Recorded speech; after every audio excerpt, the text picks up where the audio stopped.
Welcome to BuzzBait, your way of something new each week. I'm your host, Laura. With me today is my co-host, Megan, and we have a very special guest today as well. Absolutely, we do. Special guest Thomas R. Clark is the name, and we will let Tom here introduce himself in his own words. What do you do, Tom? I write folk horror, among other things. I write speculative fiction, but my primary subgenres of horror that I write are folk horror and splatterpunk. Fantastic. Plays perfectly into spooky season. I believe that this episode is going to be dropping the closest to Halloween.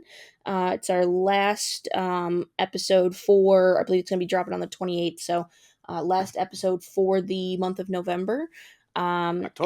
October, Megan. Yo, gosh, I'm getting rid of the year. You're right. I'm getting rid of the year way too fast. I'm moving into November. Happy Thanksgiving. But yeah, so October, and you as our guest got to pick the topic. What are we talking about today? Well, since it's spooky season and I write folk horror, and there's a lot of good folk horror movies on Shudder and everything now. We're going to talk about folk horror tropes. Fantastic. This was actually really fun for me to do research on. I don't know who wants to launch into and start this. If you want to try and start it off, Tom, and give us a baseline for what we're going to be talking about, and then Laura and I can jump in. Folk horror is kind of broad, as far as what could be considered folk horror. Um, Folk horror is the first horror that we're taught as children. There's two folk horror stories that we're all taught immediately. One is the boogeyman under your bed. That's folk horror. And number two is that house down the street that nobody's supposed to go near. It's either abandoned or some creepy person lives there. All right, but who is that creepy person? Are they a witch? Or are they a child molester? Who knows? But don't go near that house. Or there's something under my bed. Those are the first folk horror tropes that we learn. Um, and from there it just expands into a lot of it is the relationship or the dichotomy between rural and urban settings. um, the wild is considered to be where a rural setting would be for a fiction piece. The wild is considered wild, and anything can happen there. And the people that live out there, do they do what we do in the city? We don't know. um, the first big folk horror book that many people read is Dracula. And people don't think that that's a folk horror story, but it is. It's what we get all our werewolf legends from. It's where we get most of our vampire tropes that are used in modern fiction. All come from Dracula. So Bram Stoker, kind of like Black Sabbath created doom metal without trying to, but they also created heavy metal overall. Well, Bram Stoker kind of created horror in the popular genre for people, but it wasn't just horror; it was folk horror. You know what? That actually perfectly ties into the way that I took on my research and everything was specifically um, folklore based horror and how all of these like folk stories and stuff that these horror like the scary stuff originates from is like tied from like the common human experience throughout multiple cultures, Yes, and how like there's that like intense fear of something, and how no matter what culture it's coming from, it kind of manifests in a very similar way, which is why you have such like prevalence of like vampire stories throughout multiple cultures. And sure, like they have like some kind of differentiating, like how the vampire acts or like what makes it a vampire, how it becomes what it is, but it's all tied to this like otherness, and that thing is strange and scary and that's spooky and outside of us. The setting being something that's like wild and wilderness like really ties into that thing of like if it's outside of our community it's not safe vibes. And so like that common human experience causes like the repetition that we see hmm throughout multiple cultures. And so I focused on like things like that, so like vampires, water-based spirits that like warn of like like monsters and spirits that drown you in the water. I've got like information on I also like focused on like the like witch aspect and like There you how go. I was waiting for um you to say that. yes, so like that otherness, and also specifically how in places like the anti-pagan beliefs and like how witch like the witch ties into a very like religious like satanist like mindset of like they're like Right. and how in other places like I believe it was in like I want to say it was like the because of the Celtic people's belief in like magic and fairies that there were less killings or almost no killings during like the witch hunts that were like prevalent in Europe. Like all of Europe was going crazy trying to like suss out these like evil women or witches or I know that they could be male or female at the time, but um and the fact that they believed in magic just innately and that it wasn't tied to this like Satan worship or like being Right. that a lot of people were not harmed back in the day. So all of those things kind of like were the things that I looked into, and again like that prevalence throughout multiple cultures, and that like repeating like intense fear, again focusing on like otherness, warning stories of like Oh yeah. drownings and things like that, trying to create a situation where like you're passing down through many generations that this is not safe for some reason, like stay away from the water, this evil spirit will drag you down, and like how that passes You see, through everything's having a generationally. similar outcome here. These are all warning stories. These are stories that are like Grimm's fairy tales or Aesop's fables. They are there to teach you a lesson. This is what you don't do. And you keep bringing the other up, and that's very important. It's an important part of folk horror and cosmic horror too. And folk horror and cosmic horror kind of mesh together quite well. The H.P. Lovecraft horror, because of the Right. ancient gods and the elder gods that are involved with that, Mm-hmm. and Mm-hmm. and he, being a racist jerk like he was, he put his fear and his xenophobia into his fiction, and that's interpreted as the other as well because he made other people the other, and the representations of his monsters in his books were interpretations of his fears. The other in folk horror is important because you have two others. Your protagonist and your antagonist are others to one another, and that's key.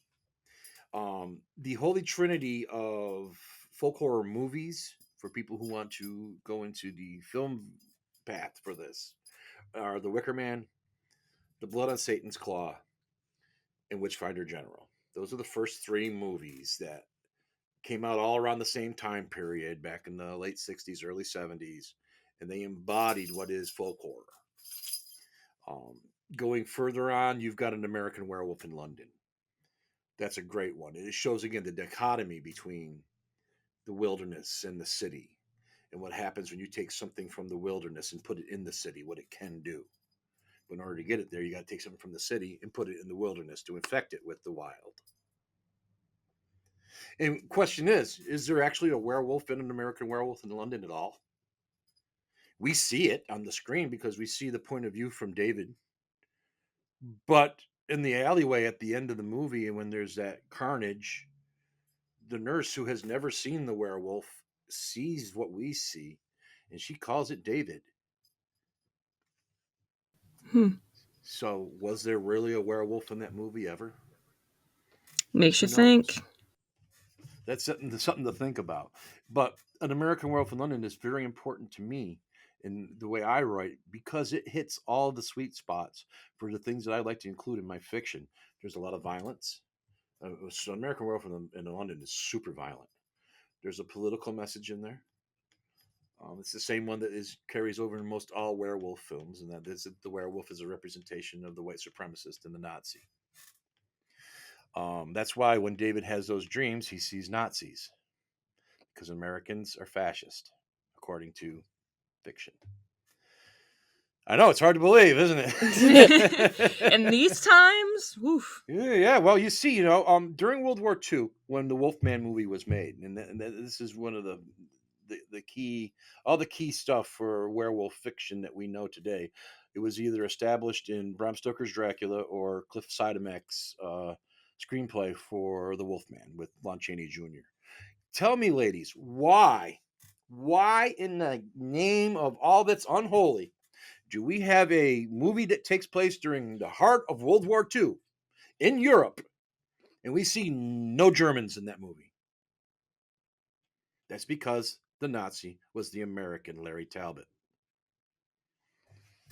Hmm. When that screenplay was first written, the Star of David was on the woman's palm, not a pentacle.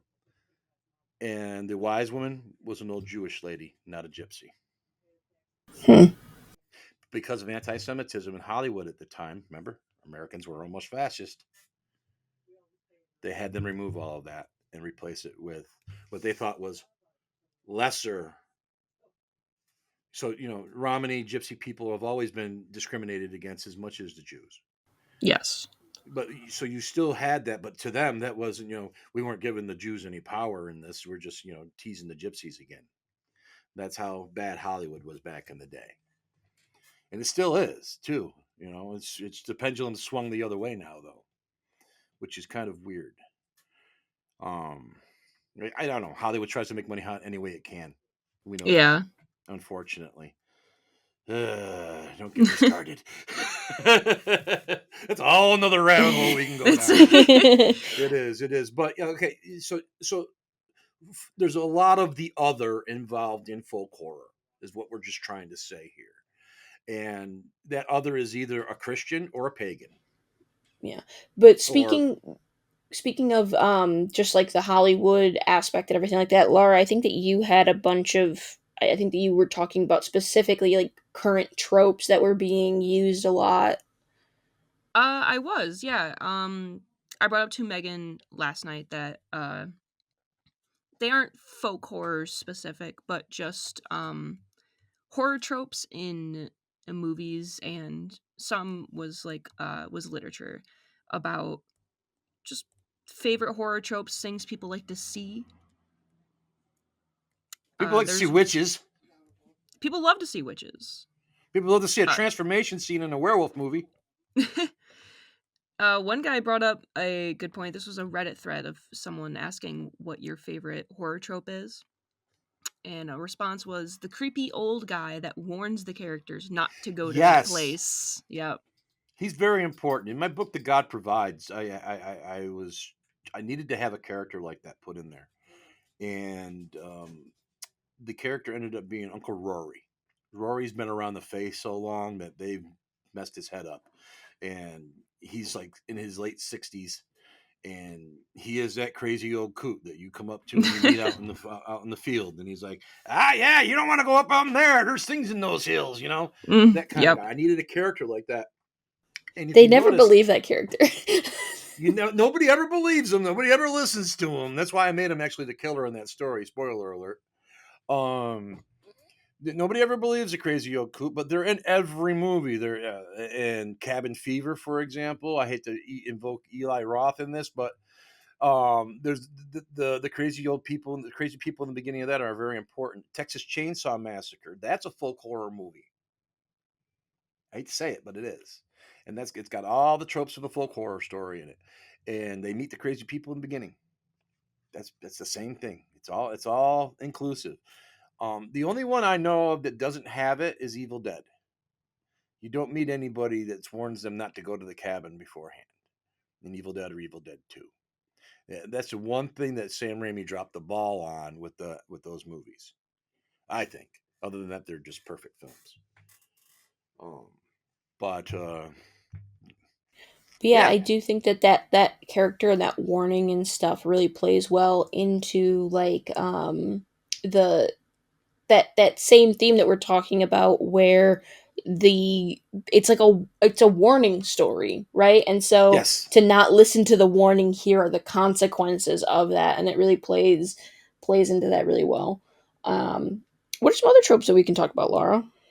Another one that someone brought up was people fumbling with keys. That seems to be in every horror movie, though.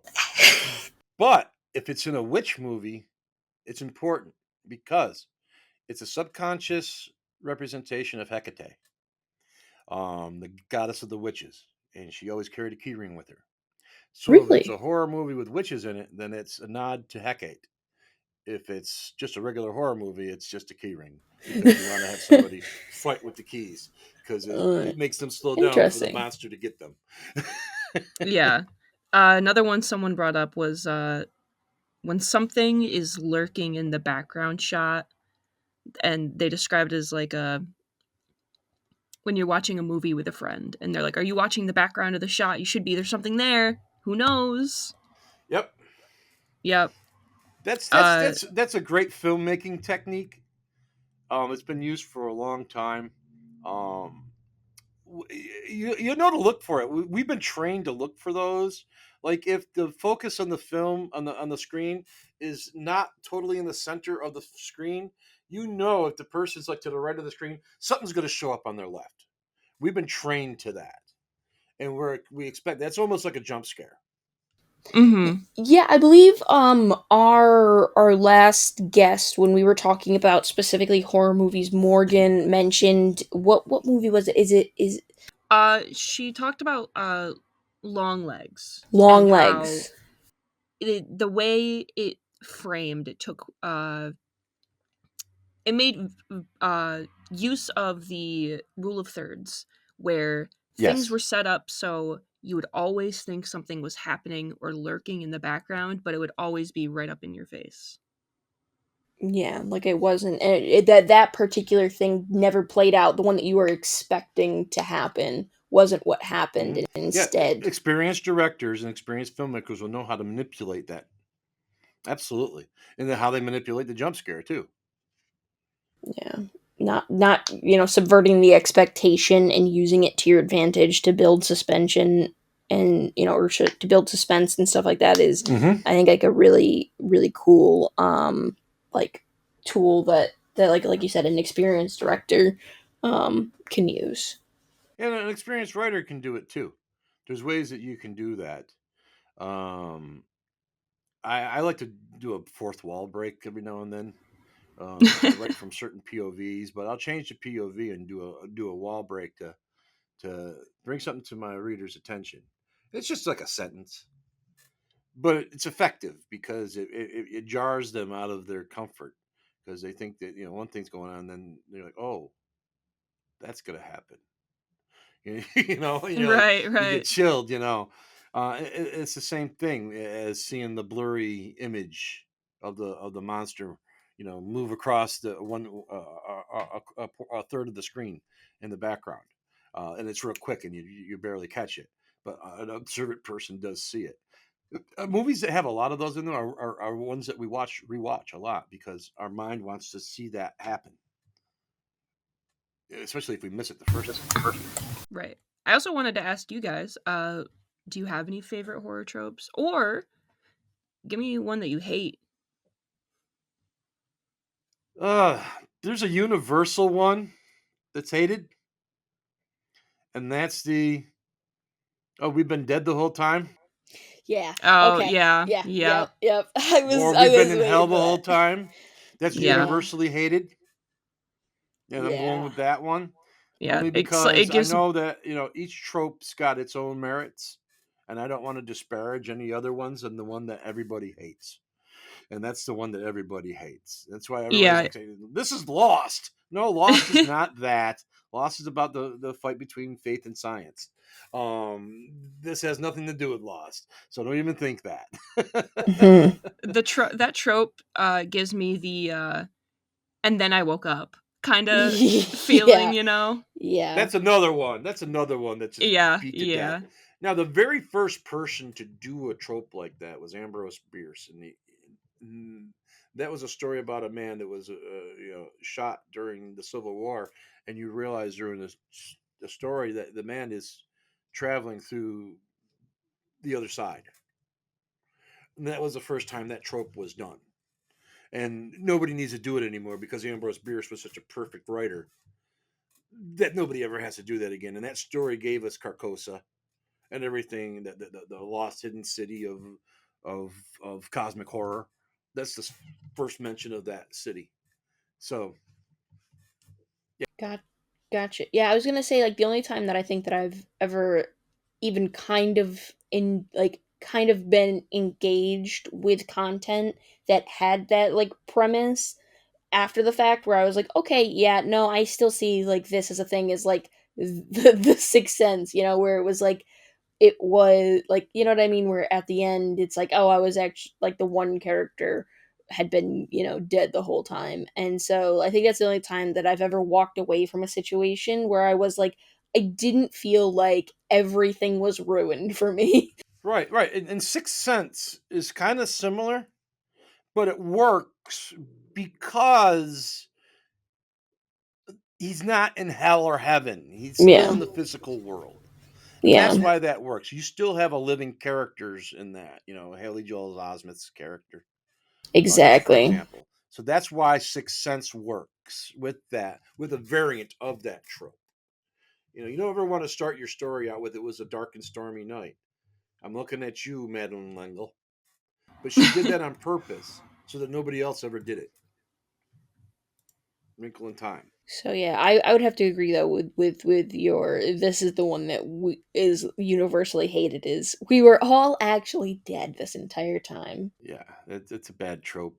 I had a friend of mine who asked me to look over what was his lifetime dream work, and I had to tell him. I said, "Buddy, this whole thing is the trope that nobody wants to read."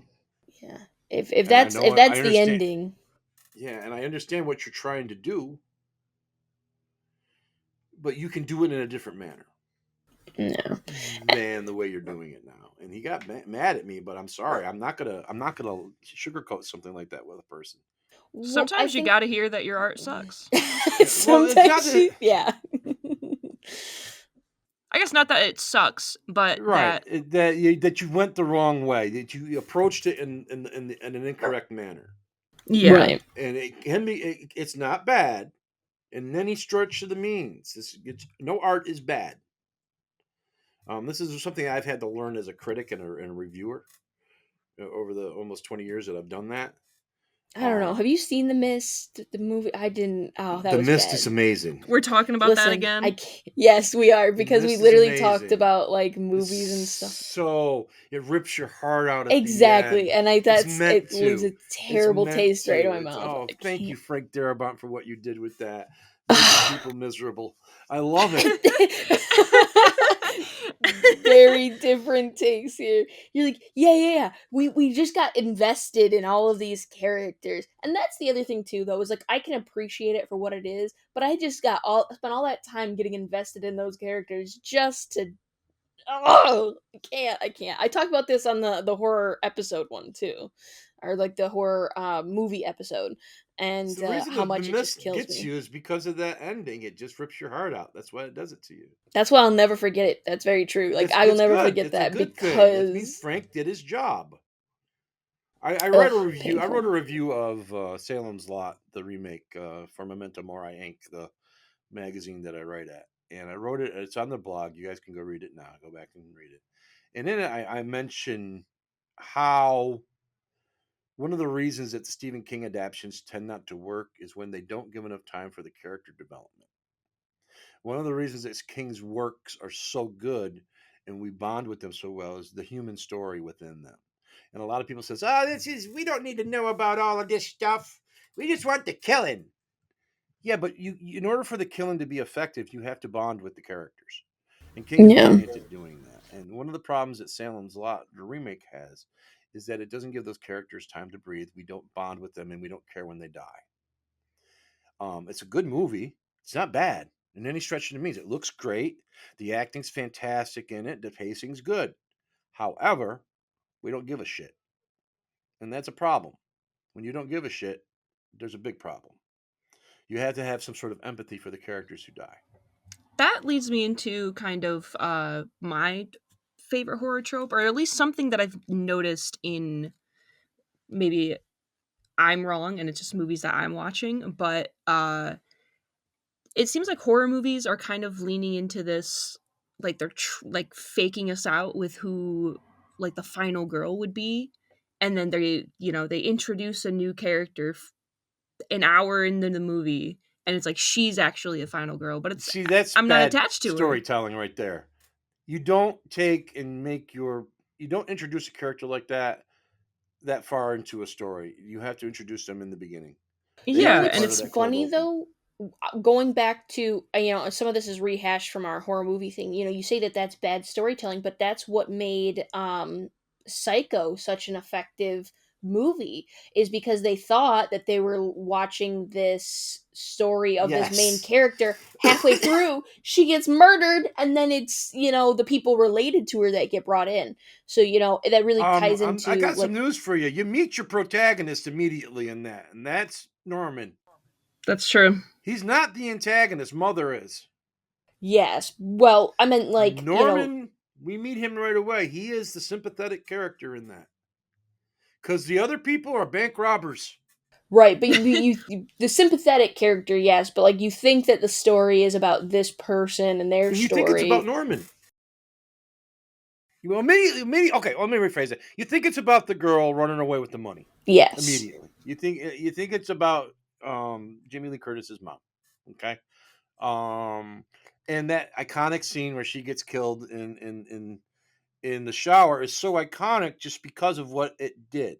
They did swerve you. You're right. You're not wrong in that at any manner. They do swerve us with that. Hitchcock and Block swerved us with that. Absolutely. And that's used quite often in a lot of things where they cast a big name in a movie and you think they're going to be the star, like Deep Blue Sea, and then Samuel L. Jackson gets eaten right away. Yeah, yeah, Just for example, okay, that's taking that trope there and running with that ball. What was that executive decision movie with Kurt Russell as the president, Steven Seagal as the head of his security, and you think Steven Seagal is going to be the hero of the movie, and he gets killed in the opening scene. That is always fun when they I feel like It's they've been always using great that when a that lot happens. more. I feel like a Yeah. lot of people have been using that more and more. It's Yeah, it's funny it's that you usually brought up funny. Psycho too, because Psycho comes from Robert Bloch's book Psycho, and Robert Bloch, his mentor, was H.P. Lovecraft. Really? I didn't know that. Yeah, I'm not I will say I'm not the most versed in like horror writings. It's not usually like a genre that I dip into very very often, to be honest. Everything starts as a book or a story. Yeah. Any of the good properties that you've seen in entertainment on the screen usually started as a story or a book. And that's the thing though, like in horror in general is usually not something that I get into very very frequently. So, but so you're saying, so Laura, you were saying that you like when they change the character though, whoever the final girl is.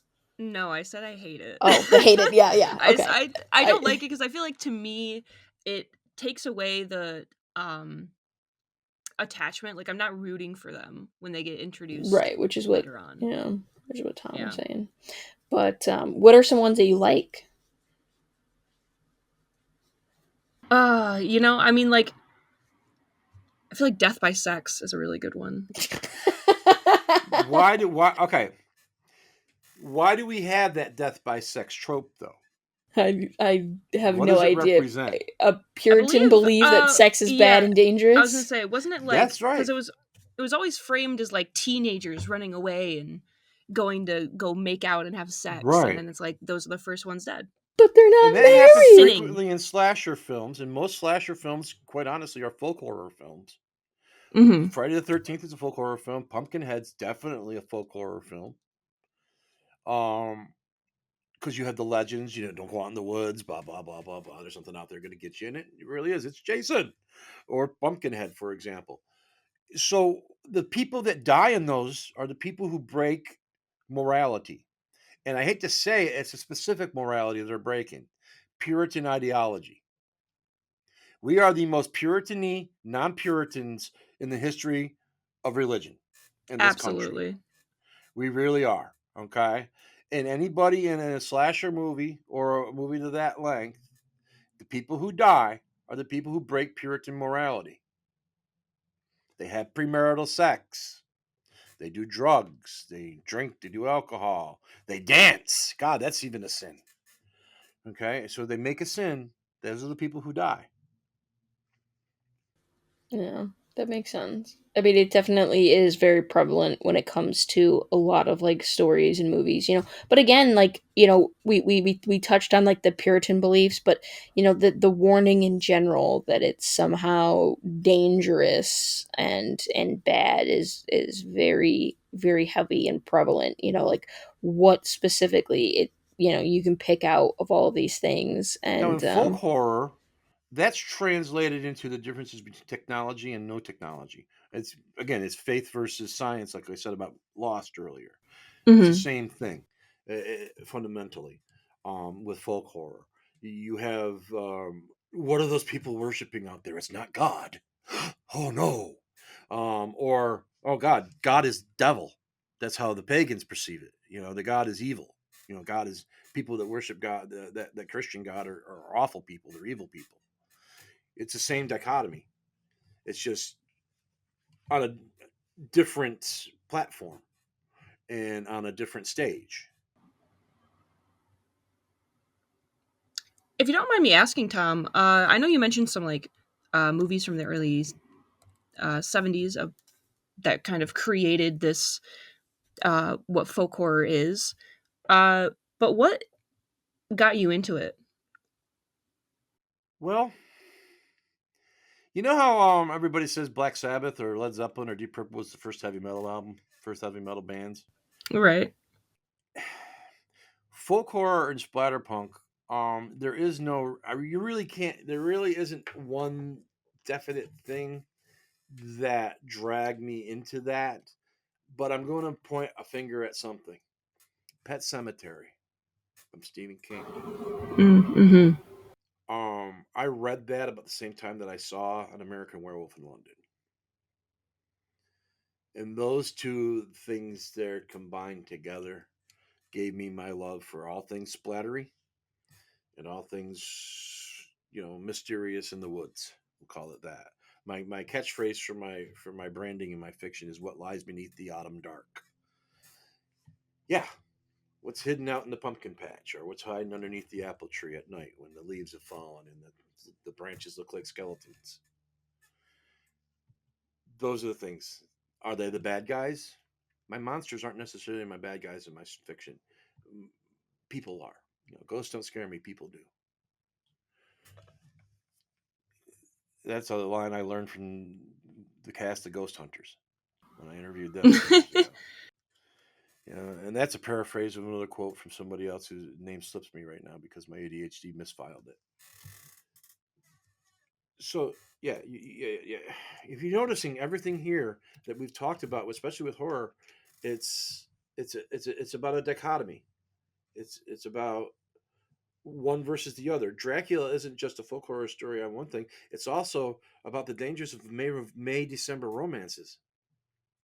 It's it's talking about age bracket differences and generational differences. The themes in Dracula are also present in what I consider to be the first Splatterpunk book too, and that's First Blood from David Morrell. Rambo is not the hero of that book. He is the bad guy. He kills 68 people in that book. Okay? He is a Just vicious needed one murderer. more. He Yeah. just needed one Lara. Well, himself, 69. There you go. Okay. He fucked Yeah. himself All in the right. end, literally. Okay? If you include himself, because he gets killed, because Trotman shoots him in the head. All right?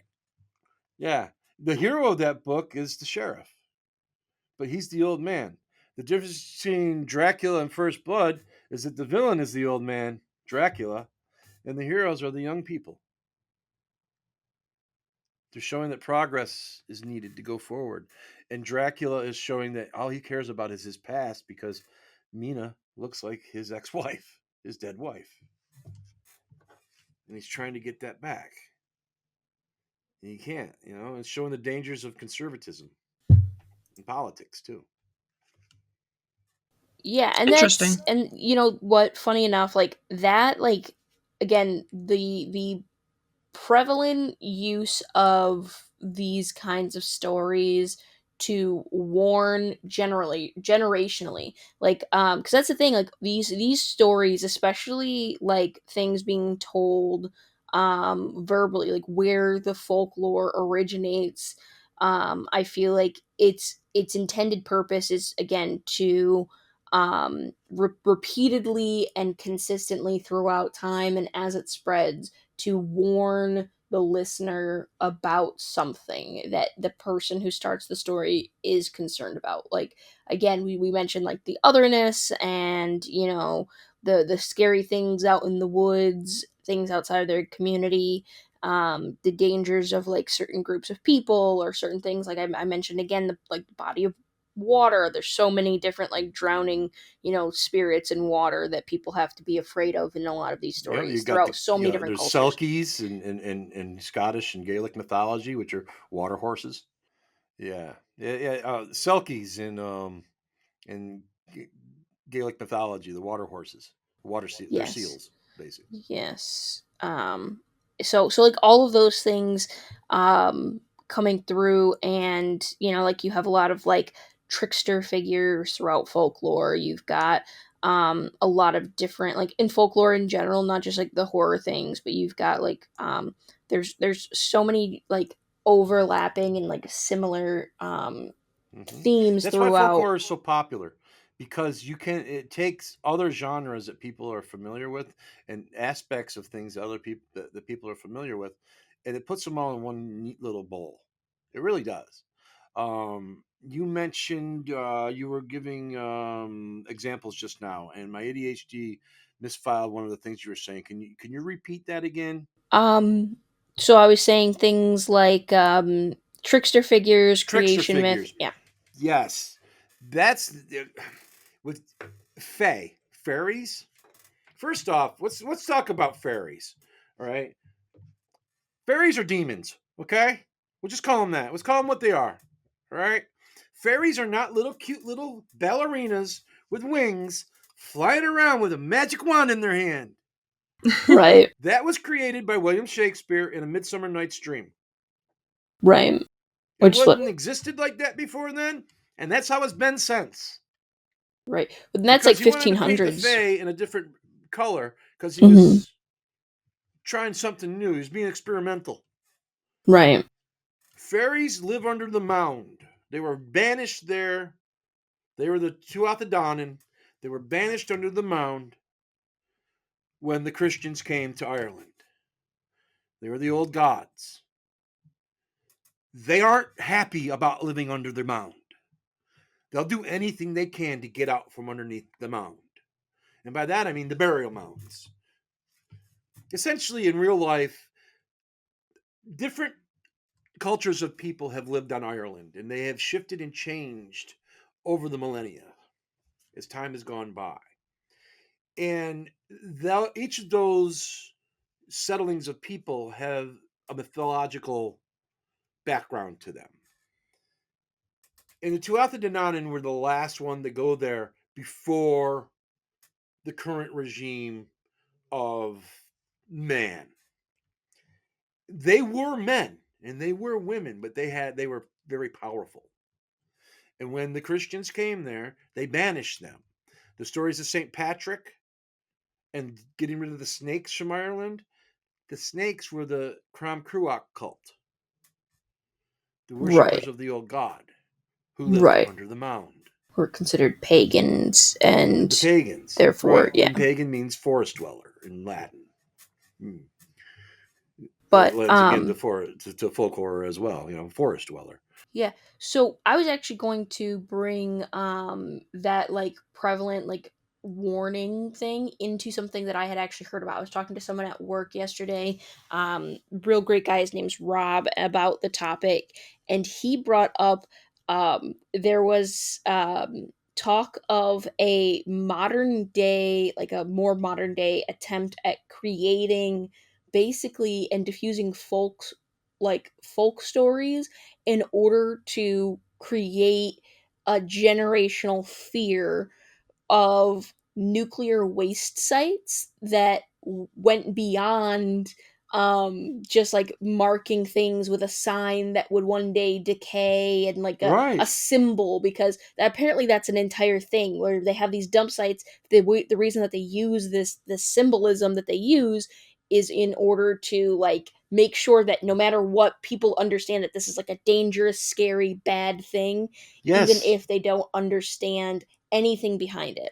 So I there's love how that too could be interpreted as the blight. That would be what is called a blight right, in folk horror. A blight is an area that's unclean, it's unholy. which is literally what I was going to like correlate it with, is like this, like Yes. again, this you can't go over there because it's very bad, and it's bad because of this mystical unknown reason to us, but it's Yeah, but all overall science is bad. magic is science that's unexplained. So yes, there's a great book by Douglas Preston and Lincoln Child, the guys that are behind the Pendergrast detective books. Um, and it's called Riptide. It's not one of the Pendergrast books, but it has some characters that are shared in that universe, and it's about it's similar to the Curse of Oak Island, where they're looking for a pirate chest that's in a hidden vault and blah blah blah. But in it is a magic sword, and it turns out that that magic sword, this fire sword, is radioactive. It was made out of a meteor that was uranium. So whoever wielded the sword died, but they killed everybody. You know, they died from radiation poisoning. That's actually an incredibly That's cool right up your concept. alley of what you're Yeah. talking about there. And Yeah. another thing too with those blights, they lend towards the mound too. And we were talking about the trickster, Hmm. and that's what the Fae are. They're tricksters. They'll promise you anything if you let them out from underneath the mound. It's just like a Faustian bargain, where you're making a deal with the devil. It's the same thing. Like I said earlier, Fae are demons, and that's exactly what they are. They in my book Summer Home. The main antagonist of that is a witch named Biddy McGee, and she was promised 9 lives by Sav, a fairy cat, a Piskin she, if she freed him from under the mound, and he didn't lie. She's on her 8th life now. About Mm. 300 years ago, she freed him. So I'm not going to tell you how he does it and how she lives on forever, but you have to read the book. um yeah, See, so I think that's one thing that people need to understand about a lot of folk horror is what it really is rural fantasy. You have got the urban fantasy trope where you've got, vampires that aren't really scary. They just happen to be a vampire with a machine gun. The Underworld movies, for example. Okay, mm, you've got that urban fantasy trope, and rural fantasy is basically what folk horror is. It is a fantasy story told in a modern setting. It's Lord of the Rings in modern day. That's all it is, right. fundamentally. Yeah, there's just, I feel like there's just so many different ways that, people can tell stories these days, and it's so funny how it really does like tie into the same way. Like you can see so many different like areas of things and be like, "Oh yeah, these are all like different and unique for all these different reasons." But really like at the core of them they really tie into a very like similar structure, I feel like. Yeah, they do.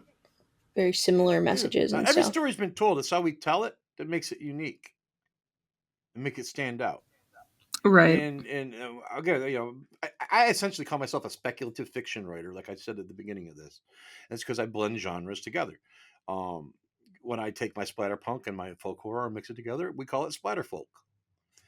I didn't call it that. Some reviewer called it that, and I just ran with that ball. I'm not going to say that it's not it. I just know I tell stories. You tell me what they're about. Tell myself stories, you tell me what they're about. Eh.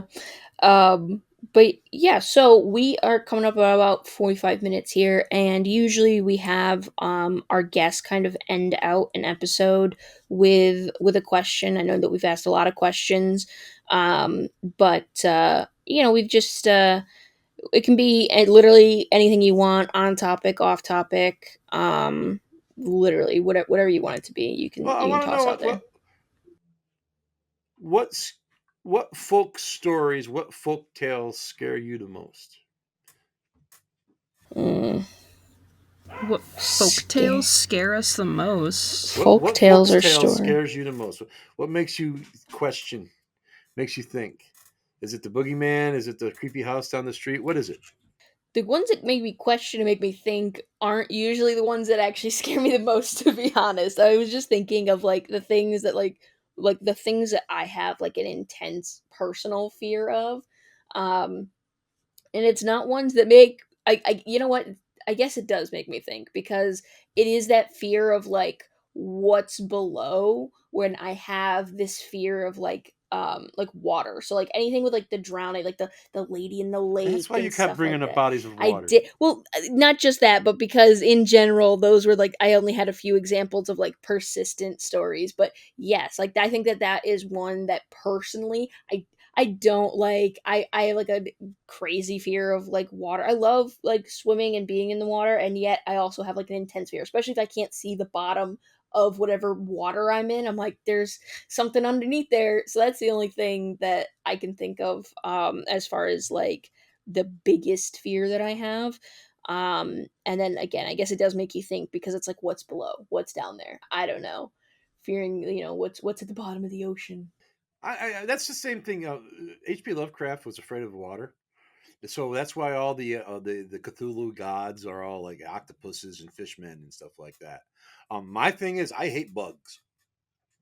So my ancient dark gods and stuff like that, they're all insectoid. Mm. Just for example, I fucking hate bugs. All right, there's a reason they're called bugs, because they bug me. All right, so yeah, my evil witches in my world, they're bug shamans. Yeah, uh yeah.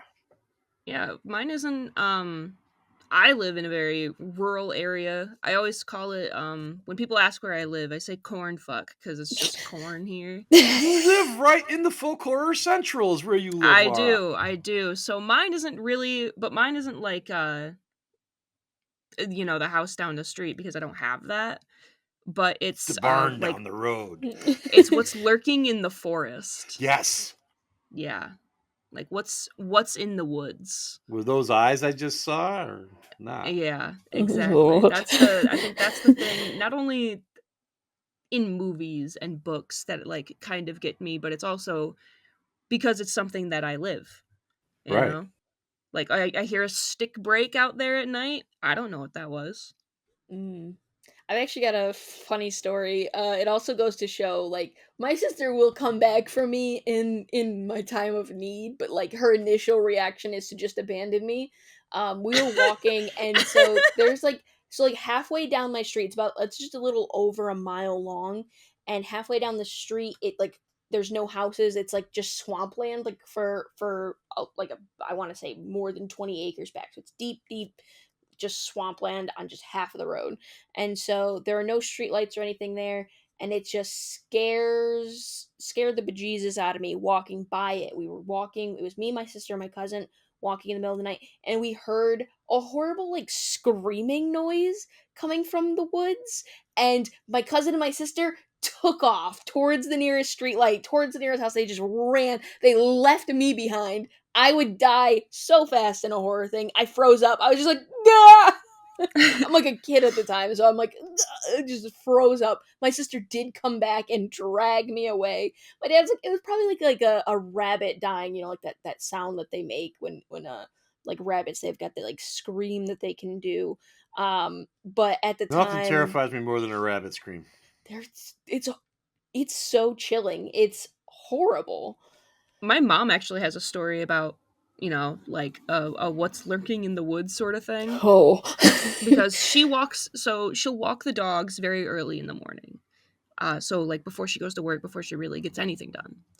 And she'll go to the park, forest park, and she always tells me, anytime we go to the park or something spooky comes up, she always tells a story. where she was walking the dogs and it was very foggy. It was around like fall time, I believe, where it's like still dark that early in the morning. So she was walking the dogs, and one of the dogs, our youngest dog, Max, was just like froze up and like was looking in the woods. So she grabbed her cell phone, turned on the flashlight, and when she shined it into the woods, it was just eyes. And it was just a bunch of deer. Okay. But it did scare her at first. You did a good job there, Laura, because you started with eyes and you weren't like, yeah, it was just a bunch of deer. You said there was a bunch of eyes, and I was just like, I No, don't she like said that. she shined the light towards where Max was looking, and it was just, she said, she was like, it was just a bunch of things looking at me, and I'm like, that I'd shit my pants. I'd be like, all right, we're leaving. So, Laura, I just friended you on social media. I noticed we have a mutual friend. Grace's mom is in one of my stories. Are you I, serious? I'm dead serious. I turned Connie into a decrepit old witch that lived in a trailer. Oh my Who gave god. people horrible advice and turned people into serial killers. Yeah. Yeah, I went to high school with her son. Oh, yeah. Yeah, I was good friends with them. I dated her best friend in high school. I've known Grace since she was small, since she was Very, young. yeah.